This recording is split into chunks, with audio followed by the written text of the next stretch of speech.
Dan Kepala, Bapak Ibu Saudara semua, mohon pimpinan berkat Tuhan di dalam ibadah kita. Kiranya kami semakin mendalam mengasihi-Mu dengan memperhatikan apa yang Tuhan ingin kami lakukan sebagai bukti cinta kasih kami kepadamu. Kami juga bersyukur untuk hari ini bersama dengan seluruh orang percaya yang percaya kepadamu, kami boleh sama-sama memperingati hari kenaikan Kristus ke surga. Kiranya Tuhan berfirman kepada setiap kami, di tengah-tengah pergumulan kami semua, baik di dalam tubuh yang sementara ini, maupun pergumulan dengan keluarga dan relasi, dan banyak hal yang seringkali membawa kami menjauh daripada Tuhan. Tapi hari ini Engkau menyatukan kami, mempersekutukan kami bersama dengan Engkau sendiri di dalam rumah-Mu.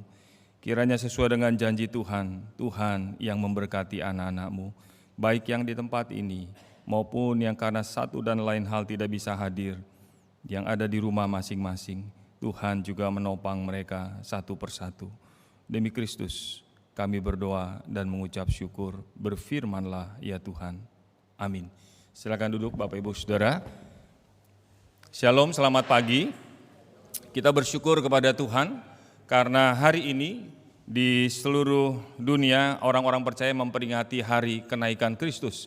Bahkan di beberapa negara ada libur hari bukan hanya Kamis tapi juga Jumat dan dilanjutkan Sabtu dan Minggu. Tahun lalu 2021 saya menyampaikan firman Tuhan pada hari kenaikan Kristus ke surga, tema tentang Yesus Kristus duduk di sebelah kanan Allah Bapa. Saudara bisa lihat di YouTube dan saya menyampaikan perihal tentang Yesus Kristus yang duduk di sebelah kanan Allah Bapa. Hari ini temanya adalah mengenai tubuh kebangkitan. Apa kaitannya kenaikan Tuhan Yesus ke surga dengan tubuh kebangkitan, baik tubuh kebangkitan Kristus maupun tubuh kebangkitan yang saya dan saudara akan miliki?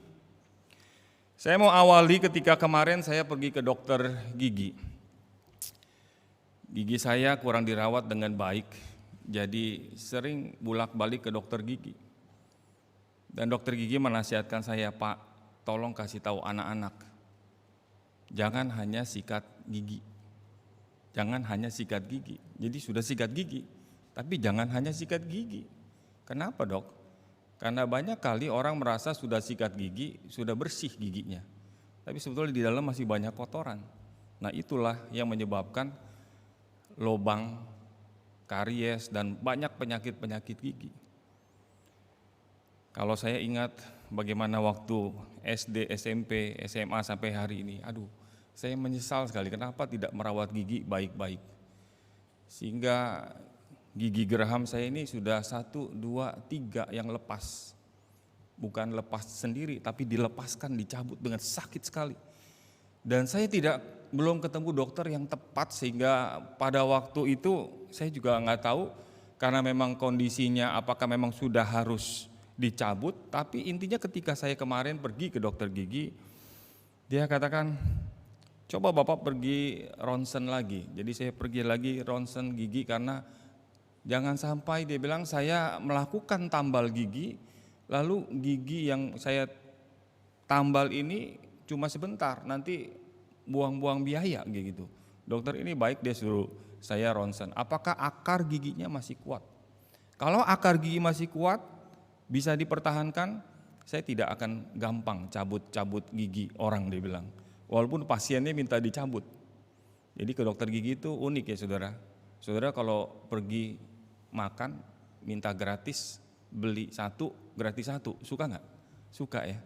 Tapi kalau ke dokter gigi cabut 1 gratis 1, saudara suka? Nggak, dia suka. Dia bilang sama saya juga, hanya ke dokter gigi yang nggak mau dikasih gratis, cabut 1 gratis 1, nggak mau. Dari situ saya bilang, aduh Tuhan, banyak orang nggak berani ke dokter gigi karena ketemu dokter giginya yang nggak ramah gitu ya, atau yang jadi takut baru dengar suara bor. Nggak tahu saudara di tempat ini mungkin nggak ada yang masalah ya sama dokter gigi, tapi saya dulu kecil adalah orang yang bermasalah kalau ketemu dokter gigi. Jadi kalau ngeliat dokter gigi udah takut sendiri gitu. Bersyukur anak-anak ketemu dokter gigi yang baik pada waktu itu, jadi rawat gigi cukup baik sampai hari ini. Apa yang saya mau katakan ketika saya bilang, aduh dok banyak masalah ya dengan gigi saya ini, dengan geraham ini. Dia bilang, iya kamu ronsen dulu lagi. Jadi saya ronsen dan nanti akan balik lagi. Setelah mau pulang saya bilang, dok untung Tuhan kasih saya nanti tubuh kebangkitan. Dia bingung, maksudnya tubuh kebangkitan apa? Karena dia nggak tahu saya pendeta. Saya bilang, puji Tuhan nanti Tuhan kasih saya tubuh kebangkitan yang urusan gigi beres, nggak ada urusan sama gigi, sakit gigi, tambal gigi, cabut gigi dan sebagainya gitu. Dia sambil bingung, sambil ngeliatin saya terus, ya dok terima kasih sampai ketemu, saya bilang, terus saya jalan. Saudara, kalau saudara lihat diri kita dari kepala sampai kaki, adakah di antara kita yang sehat semua? Baru-baru ini saya dengar ada seorang yang minta advice, minta didoakan juga untuk temannya yang anaknya baru remaja, tulang punggungnya mengalami bentuk S yang disebut kalau istilahnya itu skoliosis, karena belakangnya itu kalau dilihat dari samping seperti huruf S, jadi tidak lurus. Ada lagi yang teman saya yang sangat cerdas, sampai pergi ke Singapura dapat beasiswa, bentuknya begini. Apa itu? Ke depan. Kalau ini skoliosis, ini kifosis, terus ada yang lordosis gitu, yang melengkung ke belakang. Macam-macam. Ada yang karena keturunan, ada yang karena salah duduk, macam-macam penyakit. Belum lagi yang kekurangan kalsium karena usia. Jadi tulangnya katanya bisa rapuh. Udah enggak terlalu padat lagi, enggak sepadat dulu. Makanya saya juga kemarin menyadari ketika jatuh beberapa kali di motor, kayaknya enggak masalah. Kemarin cuma sebentar, bukan sebentar, pelan saja kok bisa patah 3 gitu.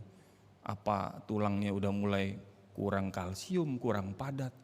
Ada begitu banyak saudara, kalau kita mau jujur, kondisi fisik kita, tubuh kita tidak lagi seperti dulu. Orang-orang mencari tahu dan saya coba search, cari tahu berapa sih usia orang begitu optimal sampai di puncaknya. Banyak artikel kesehatan yang saya baca ternyata di usia 18 tahun. Jadi remaja-remaja hari ini yang di usia 18 tahun SMA, berarti baru SMA 3 mau kuliah, itu adalah puncak. Tapi selanjutnya kita semua bisa jadi mengalami penurunan. Tapi bersyukur ketika saya baca ada satu berita di New York Post 22 Mei yang lalu, saya membaca ada satu ahli berkata begini. At almost any given age, most of us are getting better at some things and worse at others.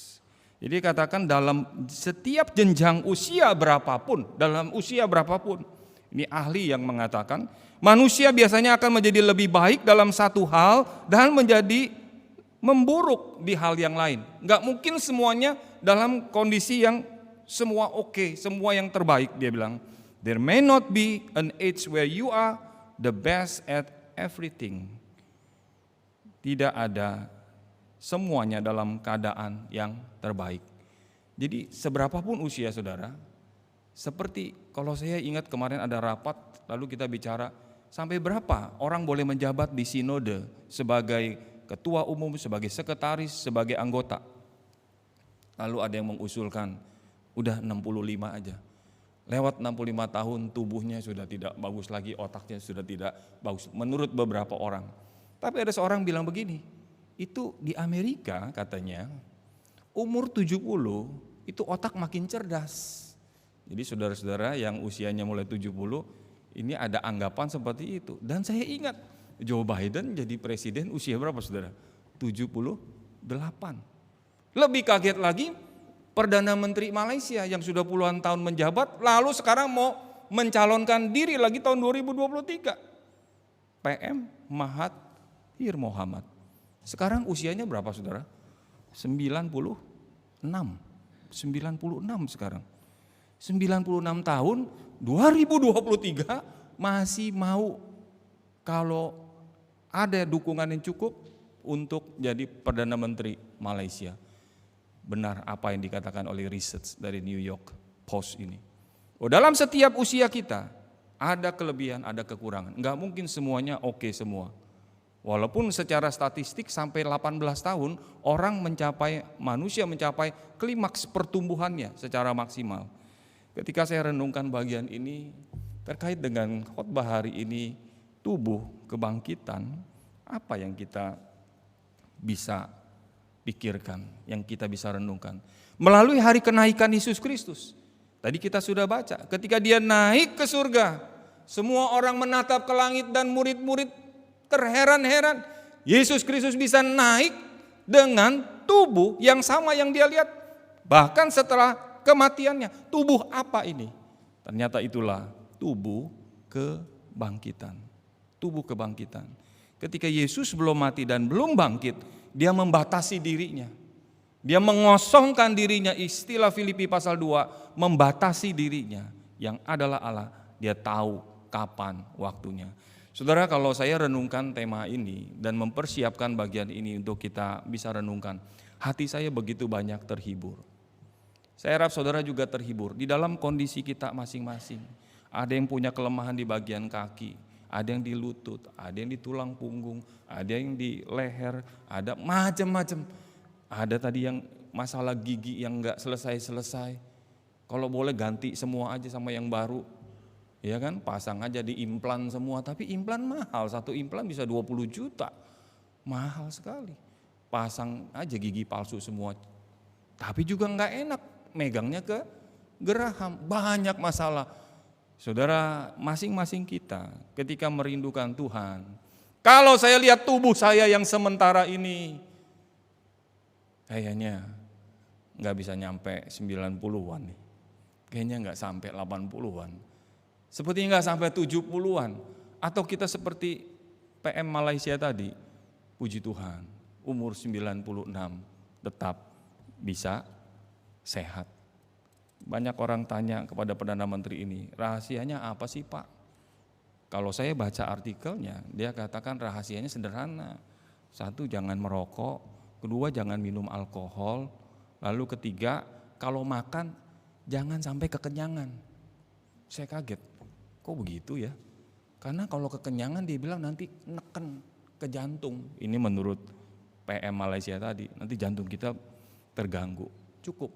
Walaupun makannya enak sekali, nasi campur dari tempat sana Jakarta Utara, aduh enak banget, hajar lagi. Stop, kata Perdana Menteri ini, supaya kamu bisa sehat. Tapi ada orang-orang tertentu juga bilang sama saya, Pak, saya sudah menjaga kesehatan, saya sudah makan diet makanan yang sehat, tapi tetap sakit juga tuh. Itu ada satu ibu, ada satu bapak, udah jaga kesehatannya, hidup teratur, mati muda juga Pak, kena kanker juga Pak. Sakit juga Pak, jadi maksud kamu apa? Ya percuma Pak. Waduh, saudara kalau ketemu orang kayak gini gimana? Setuju gak? Jadi percuma kita jaga kesehatan, gak usahlah pakai jaga-jaga kesehatan, makan aja sesukanya. Ya good luck to you. Ada seorang hamba Tuhan suka ngomong kalau udah seperti itu, ya good luck to you. Moga seperti apa yang kamu pikirkan. Itu sebenarnya kalimat sindiran.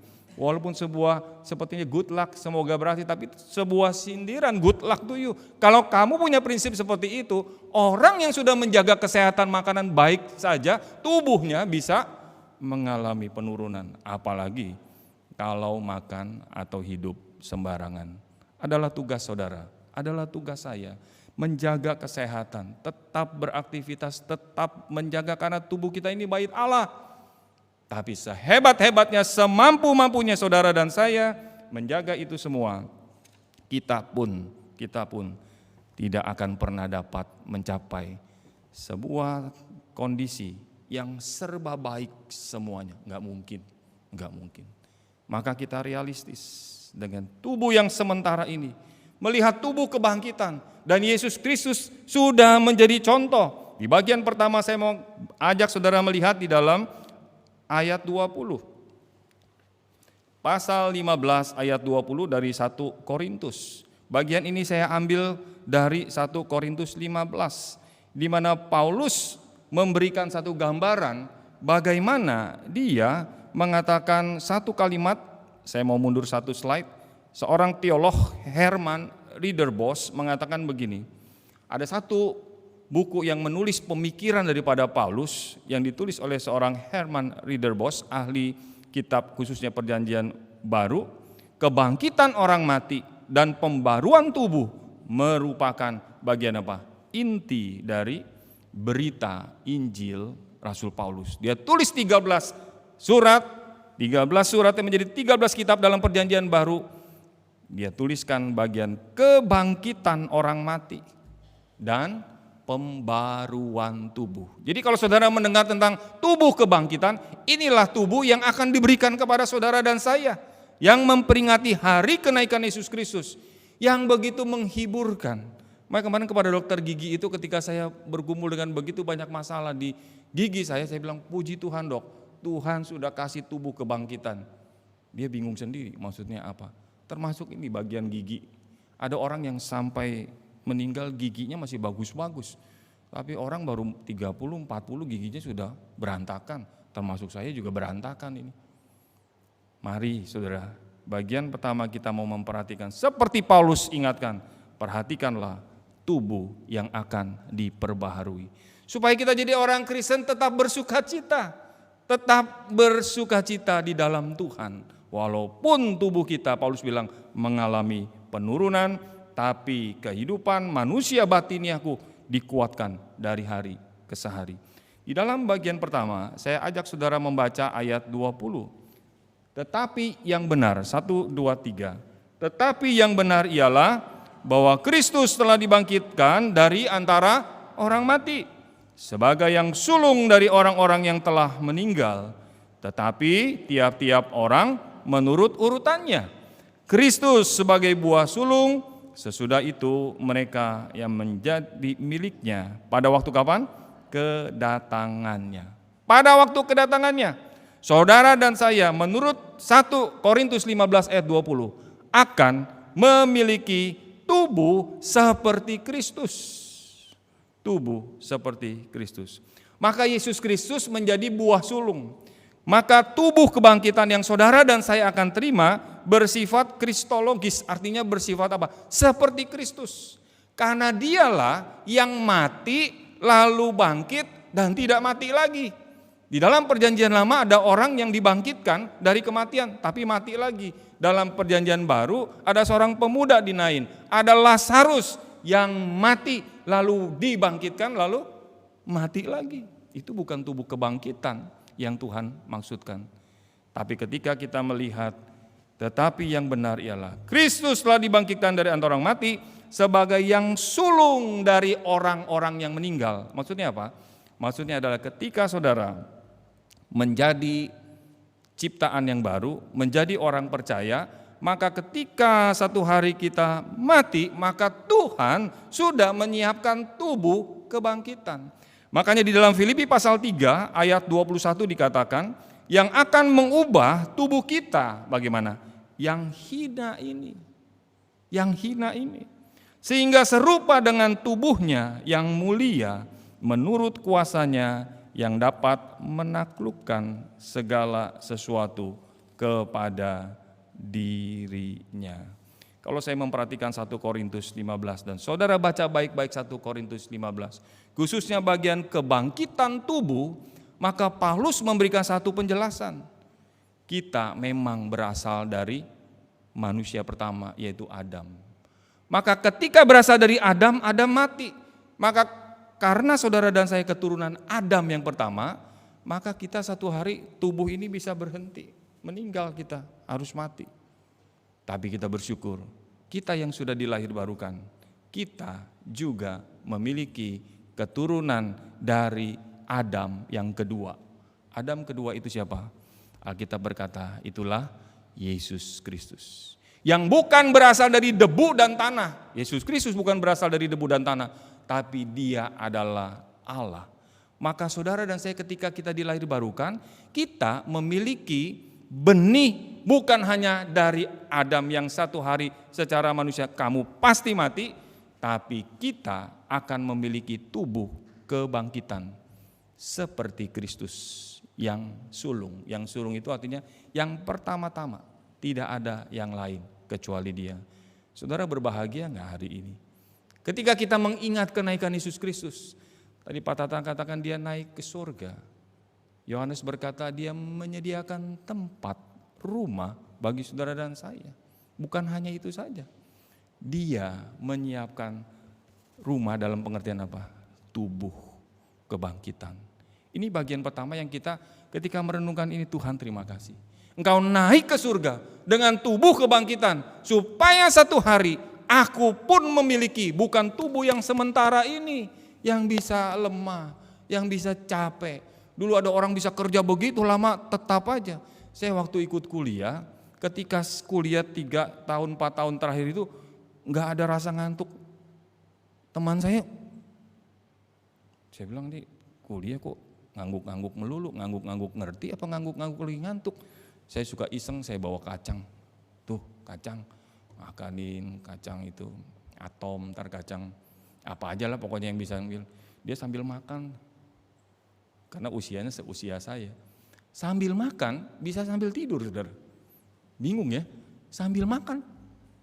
Saya pikir ketika makan dia udah seger lihat dengerin dosen, dia sambil tangannya masih begini.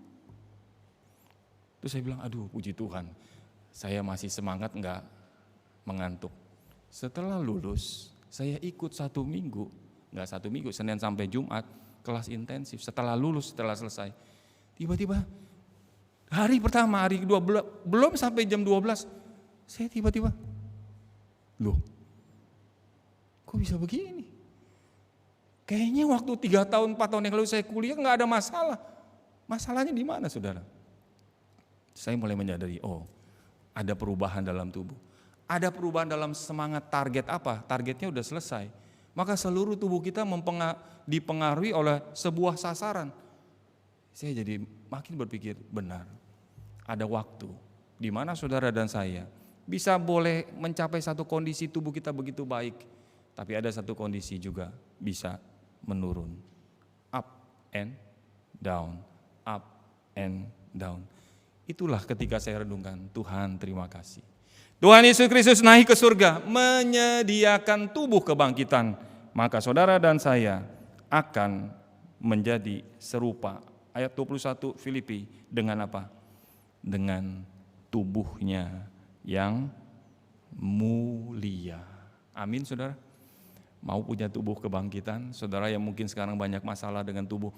Amin, puji Tuhan. Tapi yang baru 18 tahun pikir-pikir, ntar dulu Pak, masih panjang. Jangan cepet-cepet pakai tubuh kebangkitan.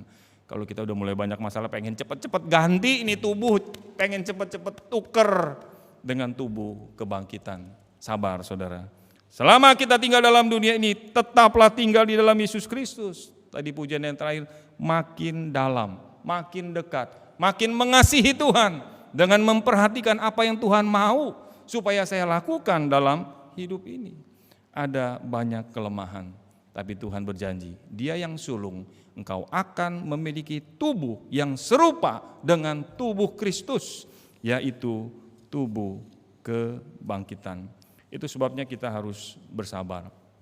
Selama kita hidup, mari kita belajar makin mendekat. Jangan karena sakit tertentu, kelemahan tertentu, langsung kita kecewa sama Tuhan. Katanya Tuhan mau sembuhkan saya, kenapa saya enggak sembuh-sembuh? Nah ini badan kita bisa sakit, bisa lemah.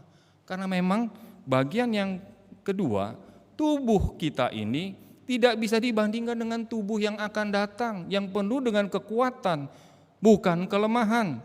Seorang teolog namanya Gerald Bray berkata dalam bukunya Allah adalah Kasih, bagaimana dia bertanya-tanya sebagai seorang profesor, sebagai seorang teolog yang memahami 11 bahasa dengan baik. Dia katakan bagaimana dalam bukunya itu wujud dari tubuh kebangkitan. Saya juga pengen tahu tubuh kebangkitan kita itu seperti apa. Lalu bagaimana dengan bayi-bayi yang mati juga akan kembali sebagai orang-orang dewasa? Dia bertanya, kalau yang meninggal adalah bayi-bayi yang kecil, nanti di dalam kekekalan dengan tubuh kebangkitan yang Tuhan akan berikan, bayi-bayi yang kecil ini seperti apa? Ini seorang teolog besar yang bertanya. Apakah kita akan terlihat seperti pada waktu kita mati, pada waktu kita bertobat? Ada orang-orang tertentu yang meninggal dengan usia begitu lanjut, sudah keriput, sudah tidak mampu melihat, tidak mampu mendengar, seperti uraian dari pengkhotbah pasal 12 bagian terakhir.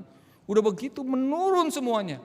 Terakhir sudah waktunya dia meninggal dalam keadaan yang rupanya sudah tidak baik lagi.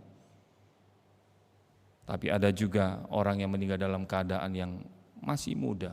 Lalu nanti seperti apa dong? Di sorga itu dengan tubuh kebangkitan itu seperti apa? Saya pikir seorang Gerald Bray yang menguasai dan baca ribuan buku, dia memahami begitu banyak, dia tahu jawabannya. Ya, saya juga sedikit kecewa ketika baca, dia bilang apa? Kita tidak tahu. Dia berusaha cari tahu tubuh kebangkitan seperti apa, saya juga pengen tahu. Masih bisa makan nasi campur nggak kita di sorga? Masih bisa makan kue tiaw nggak? Masih bisa makan steak nggak? Masih bisa makan makanan enak yang apa enggak? Kan kita pengen tahu. Kalau ada saudara kita, orang tua kita, siapapun yang meninggal, iya ya. Atau kita tanya sama diri kita sendiri, gimana ya nanti ya? Ternyata dia katakan kita tidak tahu. Dari sudut pandang kekekalan, mungkin pertanyaan seperti itu dia katakan apa? Tidak relevan. Yang lebih mengena adalah bahwa tatanan ciptaan yang di dalamnya kita hidup sekarang ini akan ditransformasi, akan diubahkan menjadi satu realitas yang baru yang dirancang untuk kehidupan kekal kita. Saya penasaran, jangan-jangan ada teolog lain, ada hamba Tuhan lain. Ya, saya cari buku-buku tentang sorga, saya cari buku-buku tentang tubuh kebangkitan. Masa sih nggak ada orang yang menyelidiki, yang cari tahu dari berbagai pandangan selain dari apa yang ditulis kitab suci, seperti apakah itu tubuh kebangkitan? Saya ketemu seorang Belanda, Anthony Hoekema, dia bilang seperti ini. Di dalam tulisannya, memang semua yang ada itu dikatakan di dalam Alkitab tidak dituliskan secara rinci. Secara rinci tidak ada. Jika kita perhatikan baik-baik mengenai kebangkitan tubuh yang dinyatakan di dalam Alkitab, Hoekema sangat kembali kepada Alkitab, dia katakan kebanyakan bersifat negasi. Negasi itu artinya mengandung unsur negasi, tidak. Kalau ada kalimat negatif sentence, kalimat negatif ini maksudnya.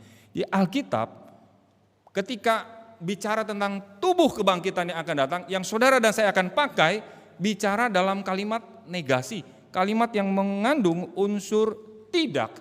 Tidak apa ya saudara ya?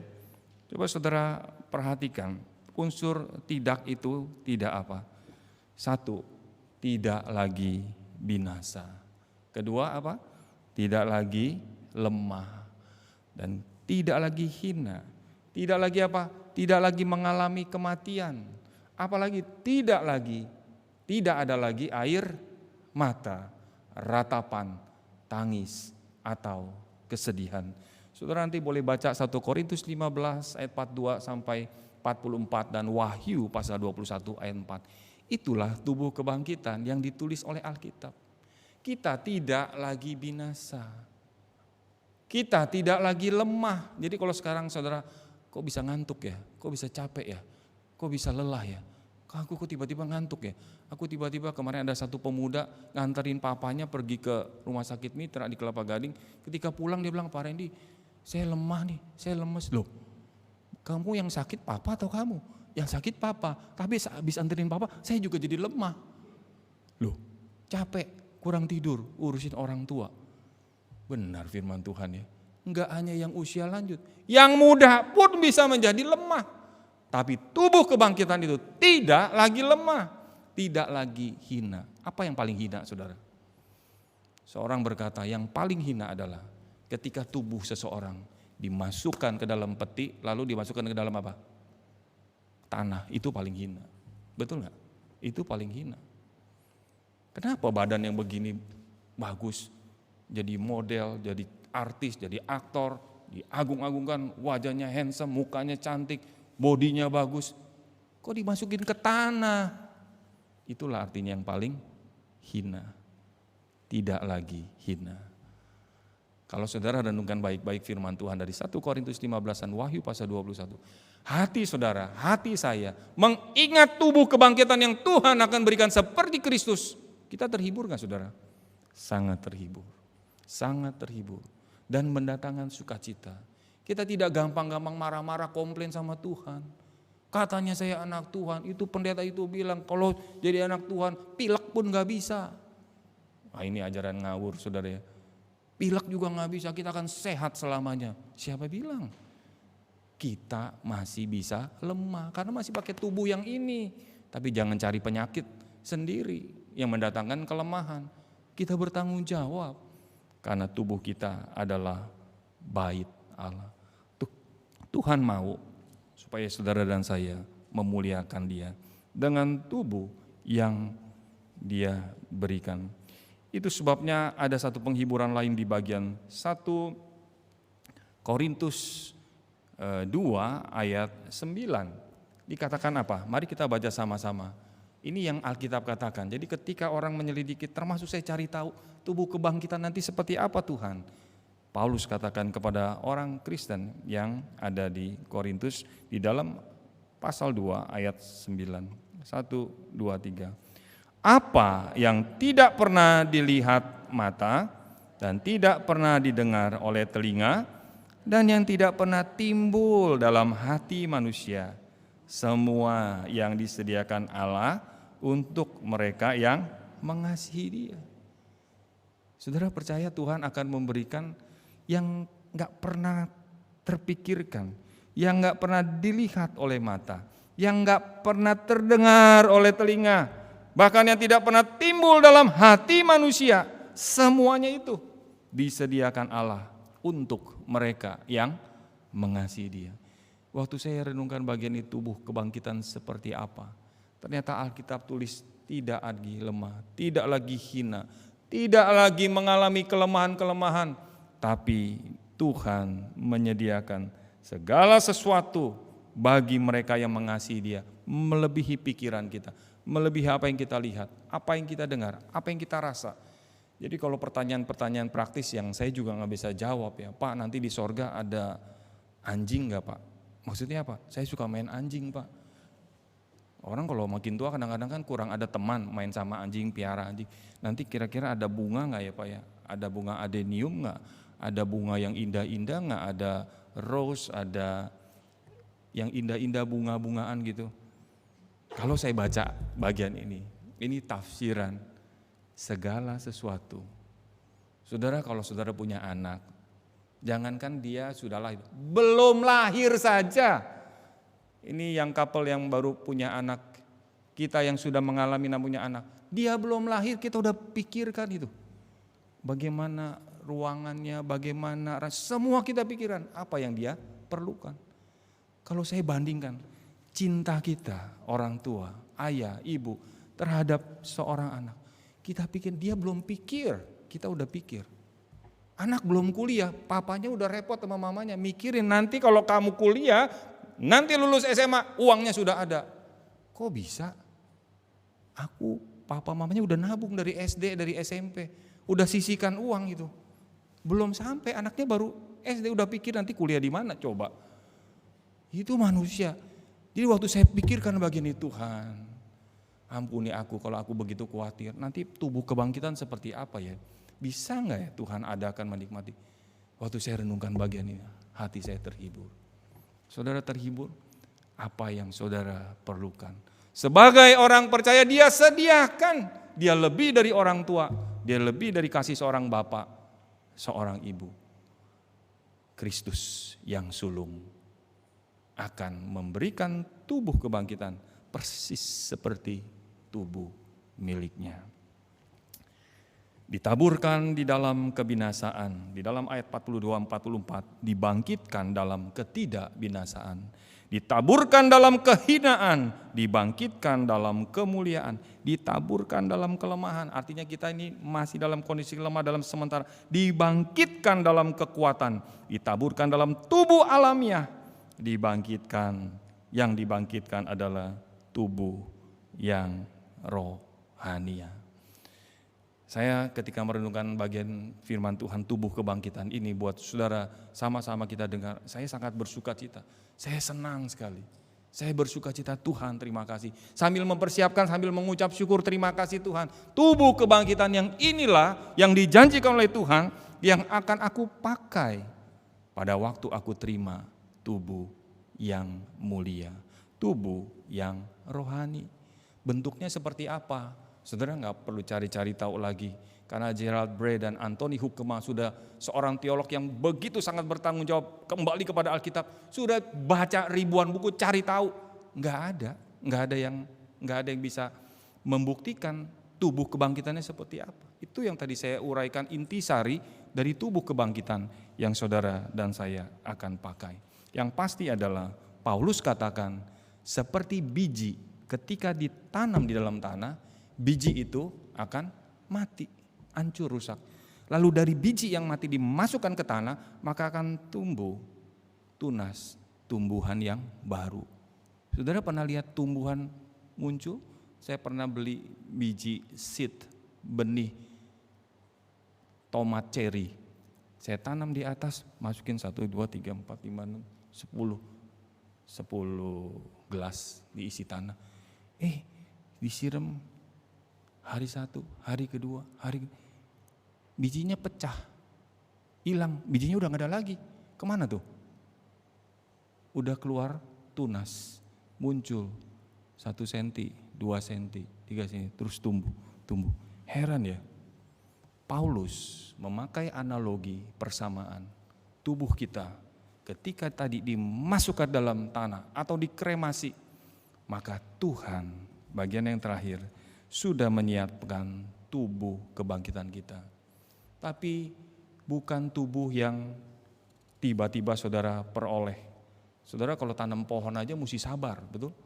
Gak bisa, saya taruh itu benih, kok besok saya lihat belum tumbuh, gak bisa. Perlu berapa hari, berapa minggu, berapa bulan, baru dia bertunas makin tinggi, baru menghasilkan buah. Ternyata ketika saya memperhatikan, mempelajari bagian tubuh manusia, saudara dan saya pun akan memperoleh tubuh kebangkitan, tapi tidak langsung. Jadi orang yang meninggal di dalam Tuhan, dia masuk di dalam namanya masa antara. Nanti kita akan lihat, sebelumnya kita lihat Tuhan beri kita jiwa dan tubuh. Kenapa jiwa dan tubuh? Karena tubuh ini penting. Kenapa penting? Karena Paulus pada waktu itu berurusan dengan orang-orang Yunani di kota Korintus yang berkata, tubuh ini gak penting. Nanti kalau mati ya udah selesai. Yang penting itu jiwa, roh. Maka jiwa bersifat kekal. Maka orang meninggal tidak lagi punya tubuh. Kok bisa? Ya karena tubuh ini gak penting. Hina. Itu pandangan dari orang Yunani. Filsuf, ternyata itu keliru. Tuhan menciptakan manusia, menciptakan saudara dan saya dengan tubuh juga dengan jiwa. Dengan jiwa juga dengan tubuh. Maka pertama, tubuh sama penting dan bernilainya dengan jiwa kita. Yang kedua, saat kedatangan Yesus kedua, tubuh yang duniawi, yang sementara, yang alamiah ini, yang dari tanah ini akan diganti dengan tubuh kebangkitan yang bersifat bagaimana saudara? Kekal. Yang sementara Tuhan ganti dengan yang kekal. Namun kita mesti bersabar. Seperti orang tanam benih, tanam seed, tanam biji dari tanaman itu. Maka dia perlu masa untuk dapat satu hari muncul tanaman yang baru, yang berbeda. Paulus, nanti saudara baca 1 Korintus 15, biji yang satu dengan biji yang lain berbeda. Tuhanlah yang kasih tanaman bentuknya seperti apa. Enggak ada tanaman yang sama persis. Saudara perhatikan aja, di sini ada banyak puluhan pohon mangga di depan ini. Lihat aja pohon mangganya, ada yang sama enggak? Enggak ada yang sama. Sama-sama pohon mangga. Nanti saudara dan saya memiliki tubuh kebangkitan yang juga unik. Saya ya saya. Tommy ya Tommy, Ibu Moili, Pak Tatang ya Pak Tatang, masing-masing diberi tubuh kebangkitan oleh Tuhan secara unik, khas, memang dia orangnya. Seperti saya sampaikan, sidik jari kita, miliaran orang, tidak ada yang sama sidik jari. Tuhan susah gak bikin sidik jari yang gak ada yang sama? Bagi Tuhan gak ada yang susah. Jadi waktu dia mengubah tubuh saudara, mengubah tubuh saya dengan tubuh kebangkitannya, diberi yang unik, memang khas milik saudara. Tidak ada masalah bagi Tuhan. Maka kita masuk ke dalam satu masa yang disebut masa antara. Saya sudah menjelaskan di dalam pemahaman Alkitab, bagi saudara yang ikut di dalam pemahaman Alkitab, bahwa ketika seorang menghembuskan nafas terakhir, maka jiwanya ditampung seperti istilah di dalam Alkitab Firdaus. Di dalam Injil Lukas orang kaya itu mati dan juga si Lazarus itu juga mati. Dan dia dalam status, dalam masa penantian, itu yang disebut masa antara. Kenapa harus menanti? Karena Yesus Kristus, tadi pujian kita nyanyikan, dia akan datang kembali. Makanya saudara dan saya orang Kristen, kita mesti ingat Tuhan Yesus akan datang kembali. Dia bukan hanya naik ke surga yang kita peringati hari ini, tapi Yesus Kristus yang sama. Seperti malaikat katakan, dia akan datang kembali. Kita tunggu dia. Kalau dia belum datang, Tuhan ubah tubuh kita. Kalau dia datang, kita yang datang kepada dia. Cuma ada dua kemungkinan aja.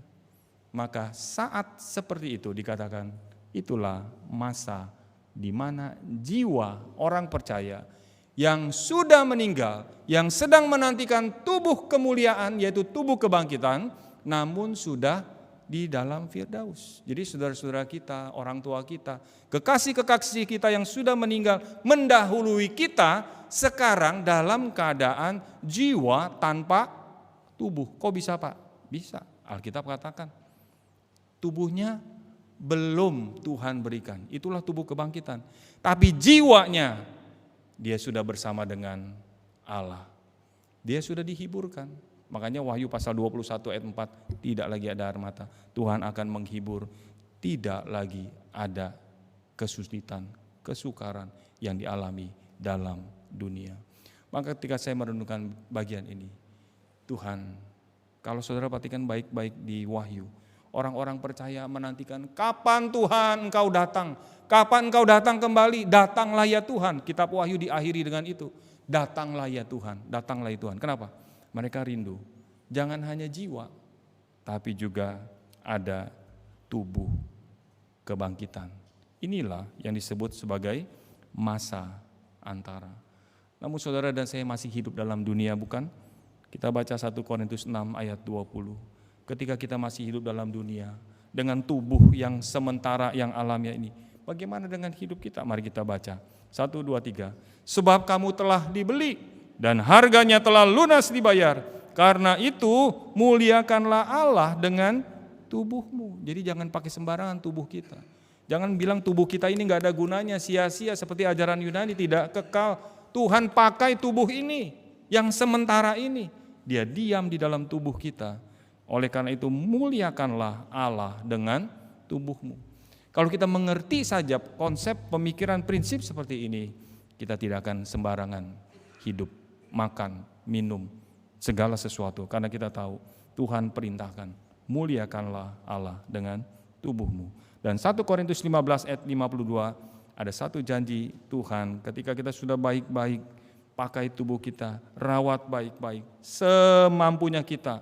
Maka ayat 52 dalam 1 Korintus 15 berkata, mari kita baca kembali, dalam sekejap mata, pada waktu bunyi nafiri yang terakhir, sebab nafiri akan berbunyi dan orang-orang mati akan dibangkitkan dalam keadaan yang tidak dapat binasa, dan kita semua akan diubah. Sekejap mata itu gimana saudara? Saudara kedip aja, nah itu sekejap mata. Tuhan ubah. Kalau Tuhan Yesus datang terlebih dahulu sebelum kita datang kepada Dia, Tuhan akan ubah.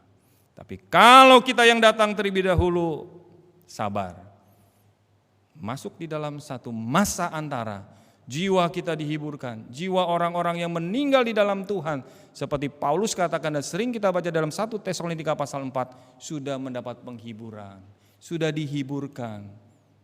Satu hari Kristus datang kembali, maka diberikanlah tubuh kebangkitan. Maka jiwa akan menyatu dengan orang-orang yang di tanah kusir, yang dibuang ke laut, dikremasi, akan dikumpulkan. Bagaimana caranya? Saya nggak tahu. Di dalam kemahakuasaan Tuhan, Dia kumpulkan seluruh orang percaya dari belahan bumi, belahan dunia ini, dari segala abad zaman untuk menerima tubuh kebangkitan. Bukan yang seperti ini lagi. Saudara yang kasih Tuhan, melalui renungan hari ini, saya selalu kalau telepon dengan anak-anak atau saudara telepon dengan kekasih-kekasih kita, orang-orang yang kita kasihi, padahal kita sudah telepon, kita sudah dengar, kita sudah ngobrol, kita sudah video call, sudah lihat mukanya.